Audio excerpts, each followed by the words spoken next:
Welcome to the latest episode of the Federal's Worldly Wise, a weekly podcast that takes a deep dive into trending international issues. A few days back, Myanmar's president, Min Aung Hlaing, visited India for talks with Indian Prime Minister Narendra Modi. The visit has attracted considerable attention as Myanmar, for the last 5 years, since a military coup, has experienced armed resistance from disparate groups and a section of civil society for the restoration of democracy. In short, there is a veritable civil war that's going on in Myanmar. India, being a democracy, was always expected to back democratic forces in Myanmar. But the Modi government chose to talk to President Min for what it calls pragmatic reasons. To get a comprehensive idea about the state of affairs in Myanmar, India's diplomatic outreach to Min Aung, we have with a senior journalist, Subir Bhaumik, who is an expert on Myanmar, having covered the region for several years for top media channels, including the BBC. Subir also writes for The Federal. Welcome, Subir. Thank you. At the risk of incurring the displeasure of democratic forces within Myanmar and elsewhere, India chose to invite Min Aung to New Delhi. What did India hope to gain from this? Well, India made a lot about Min Aung Hlaing assuring Prime Minister Modi that Burmese territory will not be used for anti-Indian forces, anti-Indian forces will not be allowed to use Burmese territory, Myanmar territory, for anti-Indian activities. Now, it sounds very nice, you see. But, Min Aung Hlaing and his army, his after all senior general Min Aung Hlaing just become president through an electoral process, which is extremely controversial.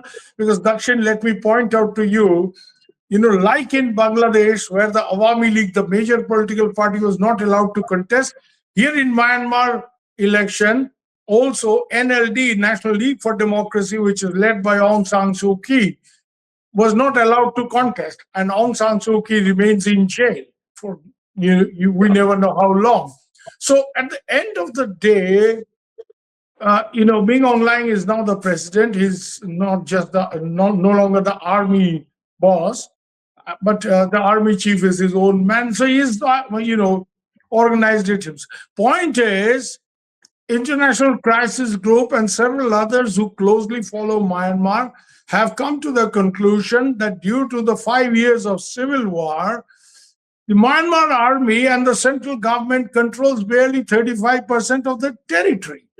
Now, if Myanmar, the president says, will not allow anti-Indian activity from our soil, first question is, does he control his soil in entirety? He doesn't. Number two, let's talk about the border, 1,643 kilometer long border. In this border, and this is something I very closely follow, the fortunes of the Myanmar civil war, because I know people at primary level. I know the rebels who are fighting, the Kachins, the Arakanis. I know some of their leaders personally. Also, the National Unity Government people, Auntie Zing Marong, the foreign minister, I talk to her very frequently. In this border, much of the border is controlled by Kachin Independence Army, down south Arakan Army, then the Chin groups opposite Myanmar, and Sagaing PDF, People's Defense Forces. To the best of my knowledge, the Myanmar military controls only a very small slice of this borderland, which, where the checkpost of Tamu and More, Indian side More and Malvi side Tamu is located. Very small slice of land, which the Myanmar army controlled. So it sounds pompous on behalf of, when Min Aung Hlaing says, I'll not allow my territory to be used for anti-Indian activity. You don't control that territory. Much of it is out of your control. The whole of national territory, as well as the border with India. So this sounds pompous. People in India who are not aware of what is going on in Myanmar will feel very happy about it. They may again imagine, oh, here is our prime minister, strong man, who has got the Burmese strong man to accept, that Yeah. nothing can, no anti-Indian activity can happen. But this is, this, the reality on ground, Dakshin, is very different. And the reality is that we have to engage many different people in Myanmar today. We just can't, engage the government in power, the military which backs it, and feel very happy that Myanmar hamare kabje mein hai, Myanmar is with us, and that kind of thing, the dialogue that goes on in Delhi. There's Yeah, another but thing. Subir, Yes. at this point, you may have noticed when Min Aung Hlaing was in New Delhi and talking to Indian officials and the Prime Minister, there was exchange of fire between Indian troops and Myanmarese troops. I mean, that was seen as very incongruous. I mean, how do you see it? So, what's happening there? Well, the Myanmar military said that they were not firing at Indian troops, but they were chasing some of the rebels, and this exactly happened in the small sliver of land that they continue to control, but where they are very strongly challenged by the People's Defense Forces Sagaing unit, they're challenging them. So they said that we're not firing at Indian troops, we are basically chasing these guys who are running away into India. And they say that some of these, rebel forces are getting shelter in Indian territory, and India should be pushing them back. So there was a message here that if you expect Myanmar not to allow any anti-Indian activity, you should also not allow any armed activity against the Myanmar central government from Indian soil. Now that's going to be difficult. Here, that should let me point out that India would do well to basically follow the Chinese strategy. The Chinese are the saviors of Min Aung Hlaing. Very interestingly, let me point out to you that when Min Aung Hlaing staged the coup in 2021 and did not allow a democratic transition, as you recall, NLD had won the election. They have swept the election in 2020, and they were on the verge of taking power when the coup happened. That moment, when the civil war escalated in Myanmar and the Burmese army had its back to the wall, they're fighting for dear life. Min Aung Hlaing, after the coup, made his first visit to China because he desperately needed Chinese help to survive. Now, what does he need? Now he needs legitimacy because there is some kind of a stalemate in the Burmese civil war. And having gone through elections and created what many people think is a very controversial government, but Min Aung Hlaing tries to project that this is a civilian government. He's no longer an army junta chief. He's a legitimately elected president. So he has come to India to seek legitimacy. So go to China when you need the guns and come to India when you need to pray to the Buddha, because as you recall, Min Aung Hlaing started with Bodh Gaya because, all Buddhist head of the states, even communist Vietnam, the president came and he came to Bodh Gaya to pray. So they come here to pray. They need guns, they go to China. When they need Buddha or his blessings, they come to India. But basically, jokes apart, they're basically looking for some kind of legitimacy that the biggest democracy in Asia, has hosted this man. So it's basically a quest for legitimacy. Having said that, from the purely Indian point of view, we need to do what the Chinese do. The Chinese interact, they sort of keep Min Aung Hlaing and the junta afloat, but they also very closely interact with all the rebel groups which are active on their border because they have to. They are being very pragmatic. We have to do the same thing because on our borders, we have the Kachins, the Arakan Army, the Chin rebel groups. And it's also true that much as we have hosted Min Aung Hlaing and made, scored some brownie points out of his visits, it's a fact that our security forces, our intelligence agencies are in touch with the Kachin Independence Army. They are in touch with the Arakan Army. And of course, they are in touch with the National Unity Government. But these people felt very upset because of the optics of Min Aung Hlaing's visit.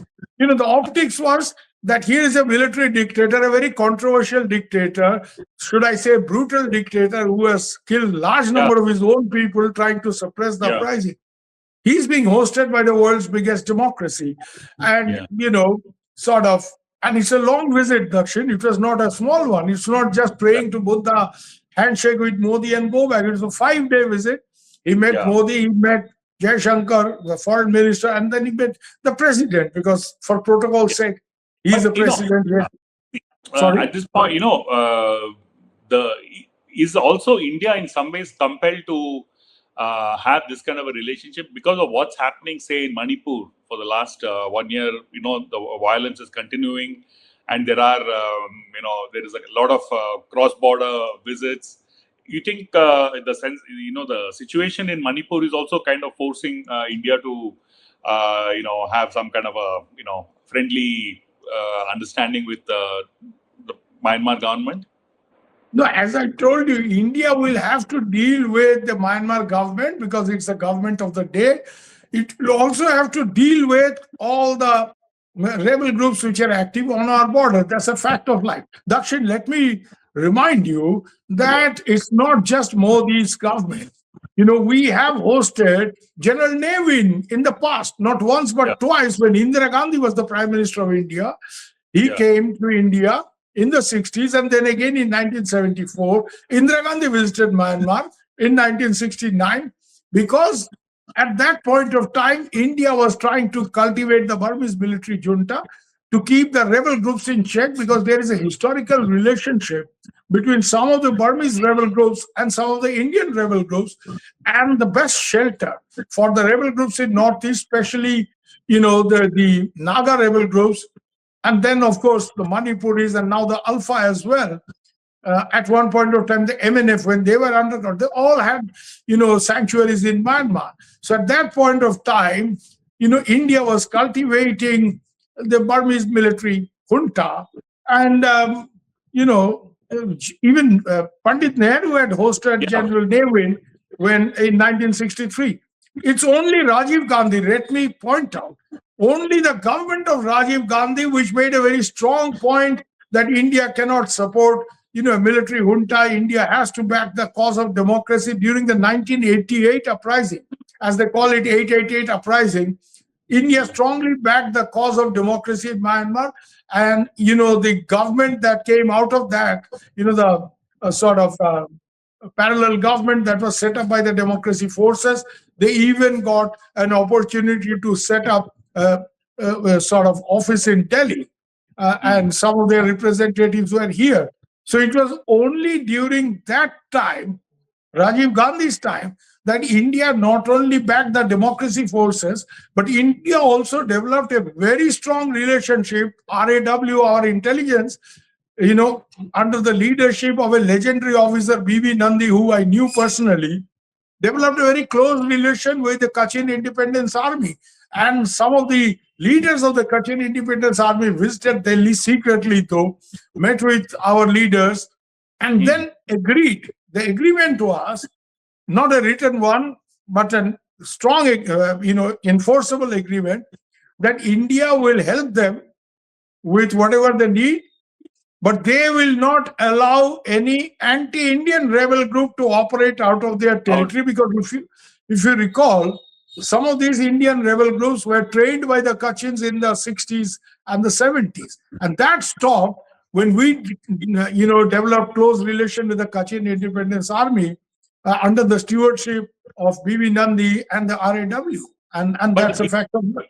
so now, is there a activity across the border as far as Manipur is concerned? I mean, is Myanmar territory being used by any of the groups there, or is there any kind of involvement of Myanmar at any level with what's happening in Manipur? No, that's absolutely happening. The Kuki groups in Manipur, it's not, the Meitei groups, the Manipuri groups, that is, like the PLA and the UNLF, that part of UNLF which is still fighting, one part has surrendered. They have come to an understanding with the government in Delhi. But the PLA is still there, and their bases are in Myanmar. I've personally gone to the PLA bases sometime, not in the recent past, but a couple of years back. They're Mm. just across the border. Also, the Kuki groups, which are very active in Manipur now, they have bases across the border, and they are having close relationship with some of the Chin rebel groups. But here there is a problem. The chief minister of Mizoram, Pulalduwama, he tried to interact closely with the Chin rebel groups. And in fact, some would say that the Chin rebel movement was divided and Pulalduwama played a role in bringing them together. But he was pulled up by Delhi for that. And the Home Minister Amit Shah did not take a very good view of it, because his angle was that if you interact closely with the Chin, an official Indian politician like the chief minister of a border state, then we will lose, the friendship of the Myanmar government, the official government of Myanmar. So we should not do it directly. But our intelligence agencies have maintained contact with all these rebel groups. The thing is, one of the reasons is we try to tell these rebel groups that you should not back anti-Indian rebel groups. And here, the Kuki rebel groups, you will realize that the Kukis, the Mizos, and the Chins of Myanmar, Mizos of Mizoram, and Kukis of Manipur, they are the same tribe, the Zo tribe. And therefore, there is a strong sentimental, emotional attachment. And the government of India is even trying to, put an end to these border regulations that allowed, movement up to 15 kilometers inside each other's territory, which was a British time arrangement that allowed these tribes to, sort of interact with each other, intermarriage, and all that was possible. Now, after this, rebel activities in Manipur, the government of India is seriously considering to put an end to it and fence this border, which is not liked by these border tribes, because these tribes are trans-border tribes. The Nagas, the Mizos, the Kukis, they're all trans-border tribes. They have ethnic cousins across the border, and they don't like it. They don't exactly. So, these problems are complex. The Manipur problem is complex. But you know what? If you want my take on it, well, some of these rebel groups are based in Myanmar, and they get help from groups which are active across the border. But they are primarily, active in Manipur, because we failed to curb their activities in Manipur with a strong hand, when the trouble started initially. Right. But yes, there is a strong transborder angle to all this insurgent activity. The border is a live border. It has Indian insurgents on the other side. In the past, when Indian insurgents have attacked Indian forces, if you recall, in 2015, Indian para-commandos also crossed the border to hit one or two of their bases. Yeah. So this is a live border, and this needs close monitoring. But my own take is the way to handle this border is not to just put all our eggs in one basket, which is Min Aung Hlaing's basket, but also have a close understanding, if not agreements, formal agreements, close understanding with some of the powerful rebel groups across the border. We should exactly do what the Chinese do all the time. The Chinese maintain close relation with the Wars, the Kokangs, number of other rebel groups, the Kachins included. I mean, the rare earth mines of Myanmar are located in Kachin state. And where does this rare earth goes? These rare earths go to China. China today controls 70% of the global rare earth supply chain. The Americans are very worried about it. But much of this rare earth, the raw stuff, comes from Kachin state. Dakshin, when the Kachin Independence Army overran the two mines, the two major rare earth mines, Chipwe and Pangwa, and supply stopped. The rare earth companies in China, their share market value went down by up to 70% in 4 or 5 days in the Shanghai Stock Exchange. Then, of course, the Chinese government took the initiative and restored relations, because the Kachins were very angry, because like other rebel groups, there was considerable Chinese pressure on them to come to a ceasefire with the Burmese military junta. Now, some of the other rebel groups conceded. The Kachins did. And the Kachins said, if you pressurize us, we're not going to allow you to access our rare earth mines. So the Chinese said, discretion is the better part of valor. Let's get our rare earths. Let's get all these minerals. They're more important for us. And the Kachins I'm happily selling it to the But Kachins. yeah, I'm told. but Sorry. but on a broader, from a broader Indian strategic perspective, you have these two major projects which are still hanging, at some point. Let's Kaladan and that highway to Thailand via Myanmar from Moreh. So, I mean, is there any possibility of any of this ever getting done at all, or you think will remain on paper for a long time? I mean, The Indian shipping minister, who I know very well because he hails from Assam, Mr. Sonowal, recently said, again very pompous, unmindful of the realities on ground, he said by 2027 we'll operationalize Kaladan. My dear sir, if you have to operationalize Kaladan, you have to deal with 5 different people. Number one, the Burmese military. They control the Sitwe port. That's where your sort of Kaladan multimodal project it starts. It's a multimodal project because it has the sea component, Calcutta or Paradip or Vizag to Sitwe. Sitwe is the port. The Sitwe is controlled by the Burmese military, okay, the army and the navy. But just 20 kilometers north of Sitwe, the entire province has been taken over with the Arakan army. So the project to be operationalized, you first need Sitwe port. Then from Sitwe to Paletwa, that is the river part of the project. Paletwa is today in the hands of Arakan army. The entire sort of river route is controlled by the Arakan army. North of Paletwa, as you hit the road component of this project, it goes up to Zorinpu in Mizoram. That's controlled by the Chin rebel groups. There are 3 groups. The Chins are very divided movement. So there are 3 groups there. So you will have to deal with the Arakan army, the Burmese military, and the Chin rebel groups to operationalize it. Yeah, and that's not a very easy thing. India's diplomacy in Myanmar so far, as Mr. Jaishankar put it, wait and watch. I think wait and watch is the other name of strategic inaction. Pardon me for my military yeah, education early in my life.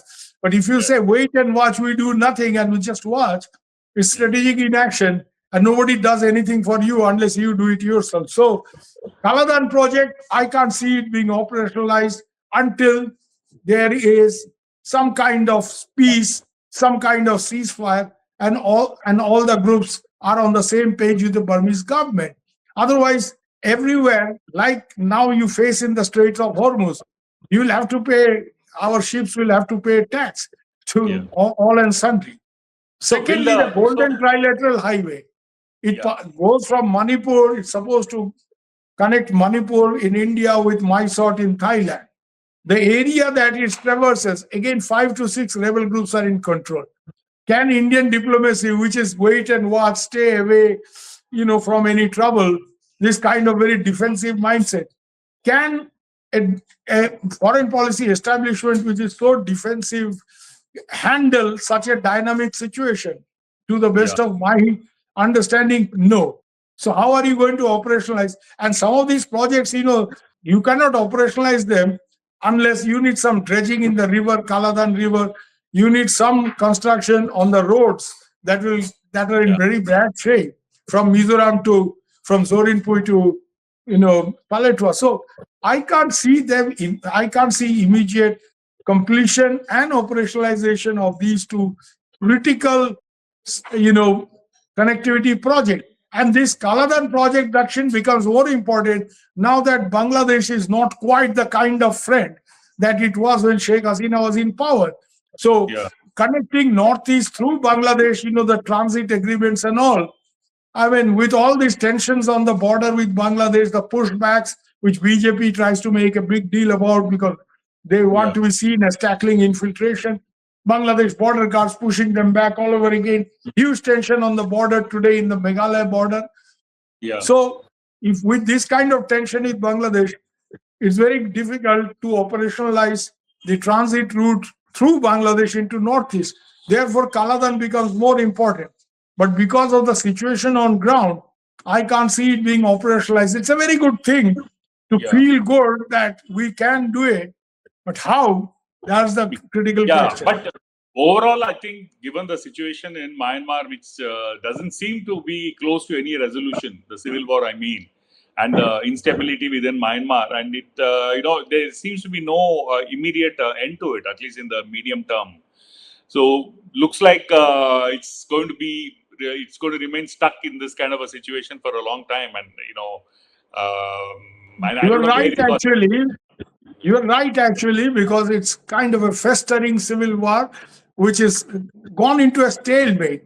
The rebel groups are also not able to break through and, let us say, take over. Because here the Chinese factor has come in become important.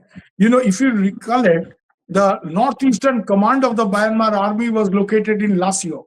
The MNDDA, the Kokang rebel group, and the Tang National Liberation Army, they overran this last year. But then Yeah. China pressurized these two rebel groups and forced them to hand back Lasio to the Burmese military junta. Yeah. And therefore, in many places, we have a stalemate. I had actually a suggestion to our government that now that China is selectively, involved in some of these, deals, they're trying to push these deals, force some of the rebel groups to accept these deals, which the rebel groups are not happy about. The ASEAN effort, based on its 5-point consensus, failed. India should have, because we had an opportunity. India has military to military relation with the Burmese military.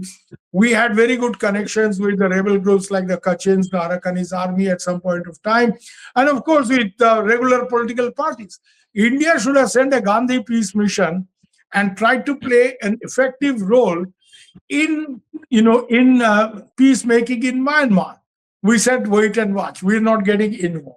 So I think if you persist with this strategic inaction, um, it does not sit well when you claim you are an important regional power, but you want to do nothing. You want to take no risk. You just have an establishment which believes in time pass. Let me pass my tenure safely without any controversy, without any problem.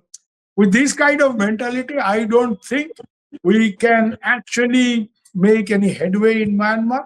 Myanmar remains caught up in a quagmire in this kind of a situation, and India will wait and watch. That's what we can do. Yes. On this very, absolutely realistic note, I think let's, thank you, Subir, for talking, and we'll be in touch anyway, and I'm sure there'll be more developments, hopefully positively in Myanmar, which we can talk in future. And for viewers of the Federal, please switch on Okay. the Federal. Let me thank you in a very Burmese way. Yes. Let me thank you, Chezu Timare. Let me thank you. I speak a bit of Burmese. So, great. anyway. Thank you. And for the viewers of the Federal, let's please visit the Worldly Wise every Thursday, 8 p.m. for a new episode. Thank you.